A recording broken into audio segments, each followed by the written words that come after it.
সাপৰ মুঠ বা ছাল দেখা পালেই কৰক এই এটা উপায় পাব ইয়াৰ চমৎকাৰী ফল হ'ব ধন লাভ মিলিব আপোনাৰ ঋণৰ পৰা মুক্তি গতিকে বন্ধু বান্ধৱীসকল প্ৰথমে মোৰ চেনেল টিপছ ABC 101 লৈ আপোনালোকক স্বাগতম জনাইছো বন্ধু বান্ধৱীসকল আপোনালোক কেনে আছে আশা কৰোঁ ভালে আছে সুস্থ আছে আৰু সদায় দৰে এই চেনেলৰ প্ৰতিটো ভিডিঅ' চাই গৈ আছে বন্ধু বান্ধৱীসকল আজিৰ ভিডিঅ'টি কিন্তু খুবেই গুৰুত্বপূৰ্ণ গতিকে ভিডিঅ'টি অকণো স্কিপ নকৰি শেষ পৰ্যন্ত চাই গৈ থাকক আৰু কমেণ্টত শুদ্ধ মনে লিখক জয় শ্ৰী কৃষ্ণ জয় শ্ৰী নাগদেৱাই নমঃ এতিয়া আহক ভিডিঅ'টি আৰম্ভ কৰি লওঁ বন্ধুসকল হিন্দু ধৰ্মত সাপ অৰ্থাৎ নাগদেৱতাক বহুতো মহত্ব দিয়া হৈছে বিভিন্ন ডাঙৰ পৰ্বসমূহতো এই সাপ বা নাগৰ পূজা কৰা হৈ থাকে আৰু সাপক সপোনত দেখাৰ পৰা ধৰি বাস্তৱতো দেখাক লৈ কিছু বিশেষ অৰ্থ ৰৈছে লগতে ইয়াৰ বিশেষ কিছুমান প্ৰয়োগো আছে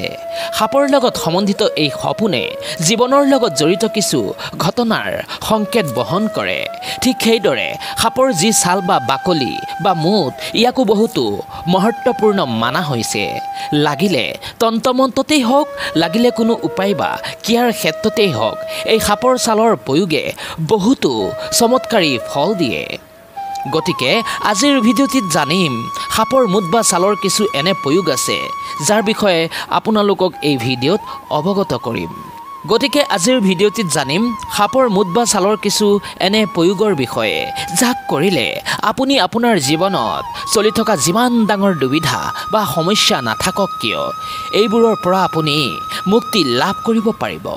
সেয়েহে মূল বিষয়বস্তুলৈ আগবঢ়াৰ আগতে আপোনালোকক এটা সৰু অনুৰোধ যদিহে এই চেনেলটোত আপোনালোক একেবাৰেই নতুন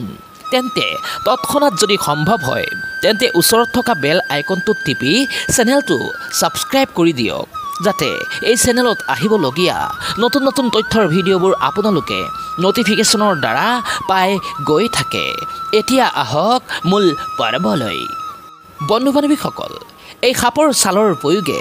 আপোনালোকক অপাৰ সফলতা দিয়াত সহায় কৰিব আপোনালোকে হয়তো এই কথা জানে যে সাক্ষাৎ স্বয়ং ভোলানাথে এই নাগদেৱক নিজৰ ডিঙিত ধাৰণ কৰি ৰাখে আপোনালোকে জানি আচৰিত হ'ব যে এই সাপ আৰু তাৰ ছালৰ কিমান ডাঙৰ মহত্ব আছে জ্যোতিষ আৰু তন্ত্ৰ বিজ্ঞানে এই বুলি কৈছে যে এই সাপৰ ছালক বগা ৰত্ন এটা চকু থকা নাৰিকল দক্ষিণাৱৰ্তী শংখ মেকুৰীৰ গৰ্ভনাল আৰু একমুখী ৰুদ্ৰাক্ষৰ দৰে শক্তিশালী মানা হৈছে সেয়েহে জানো আহক এই সাপৰ ছালেৰে কৰিব পৰা কিছুমান মহা উপায়ৰ সম্বন্ধে যাক আপুনিও যদি কৰিব পাৰে তেন্তে ইয়াৰ দ্বাৰা আপুনিও আপোনাৰ ভাগ্যক এক ৰাতিৰ ভিতৰতে সলনি কৰি তুলিব পাৰে গতিকে প্ৰথমে জানিম ধনপ্ৰাপ্তি উপায়ৰ সম্বন্ধে তাৰ পিছত জানিম ইচ্ছা পূৰ্ণ কৰা উপায়ৰ সম্বন্ধে কাৰণ ইয়াৰ বেলেগ বেলেগ মহত্ব ৰৈছে ইয়াৰ বিষয়ে ভালকৈ আলোচনা কৰিম এতিয়া আহক প্ৰথম মহা উপায়টোৰ বিষয়ে জানো যিকোনো সাপৰ ছাল বা মুঠ যদি কলবৃক্ষত বান্ধা হয় তেন্তে অকস্মাত ধন প্ৰাপ্তি হয় ঠিক সেইদৰে কাউৰী বাঁহ আৰু সাপৰ ছাল একেলগে যদি ঘৰত ৰখা হয় তেতিয়াও আপোনাৰ ঘৰত ধনৰ বৃদ্ধি ক্ৰমান্বয়ে বাঢ়িবলৈ আৰম্ভণি কৰিব অৰ্থাৎ অৰ্থ দিশত ক্ৰমান্বয়ে উন্নতি বৃদ্ধি পাবলৈ ধৰিব কাৰণ এই নাগদেৱ হৈছে ভগৱান ভোলানাথ শংকৰৰ এক অংশ সেয়ে যদি আপুনি কৰবাত এই সাপৰ ছাল পায় আৰু যদি আপুনি আপোনাৰ দৰিদ্ৰতাক দূৰ কৰিব বিচাৰে তেন্তে আপুনি এই সাপৰ ছাল কাউৰীৰ বাঁহৰ লগত লৈ আনি ঘৰত ৰাখক আপোনাৰ ঘৰত থকা ধন ক্ৰমান্বয়ে বৃদ্ধি পাবলৈ ধৰিব অৰ্থ ক্ষেত্ৰত আপোনাৰ উন্নতি ক্ৰমান্বয়ে বাঢ়িবলৈ আৰম্ভণি কৰিব শুভ প্ৰভাৱ আপোনাৰ বাঢ়িব লগতে কলবৃক্ষত সাপৰ ছাল বান্ধিলেও ধনৰ বৃদ্ধি ঘটে এতিয়া জানো আহক এই সাপৰ ছালেৰে কৰা দ্বিতীয়টো উপায়ৰ সম্বন্ধে বন্ধুসকল এই উপায়টো হ'ল ইচ্ছা পূৰ্ণ কৰাৰ বাবে যদি আপোনাৰ মনত কোনো ইচ্ছা আছে সেয়া লাগিলে যিয়ে নহওক কিয় যাক বহুত দিন ধৰি আপুনি মনতে ৰাখিছে সেয়া ইচ্ছা আপুনি পূৰ্ণ কৰি তুলিব পৰা নাই গতিকে ইয়াৰ বাবে আপুনি কি কৰিব যিকোনো এটা সোমবাৰে এডাল সাপৰ ছাল ল'ব আৰু সেই ছালেৰে এডাল মালা বনাই ভগৱান শিৱক অৰ্পণ কৰিব ইয়াৰ পাছত ভগৱান ভোলানাথৰ ওচৰত আপোনাৰ ইচ্ছা পূৰ্ণ কৰাৰ বাবে প্ৰাৰ্থনা জনাব কিন্তু মনত ৰাখিব সাপৰ ছালডোখৰ যাতে ফটা চিঙা নহয়। লগতে এই উপায়টি কৰাৰ আগতে 4টা সোমবাৰে ভগৱান শিৱক আপুনি জল অভিষেক কৰিব লাগিব আৰু 5 নম্বৰ সোমবাৰেহে এই সাপৰ ছালেৰে মালা বনাই ভগৱান শিৱক আপুনি অৰ্পণ কৰিব। অৰ্থাৎ 5 নম্বৰ সোমবাৰেও ভগৱান শিৱক প্ৰথমে জলেৰে অভিষেক কৰি তাৰ পাছতহে সেই মালাডাল আপুনি অৰ্পণ কৰিব লাগিব। যদিহে সঠিক পদ্ধতিৰে এই উপায়টি কৰে তেন্তে স্বয়ং বাবা ভোলানাথৰ কৃপাত খুব শীঘ্ৰেই আপোনাৰ যি মনৰ ইচ্ছা বা কামনা সেয়া পূৰ্ণ হৈ উঠিব আৰু সেয়া পূৰ্ণ কৰাব স্বয়ং ভোলানাথ বাবাই। বন্ধু বান্ধৱীসকল,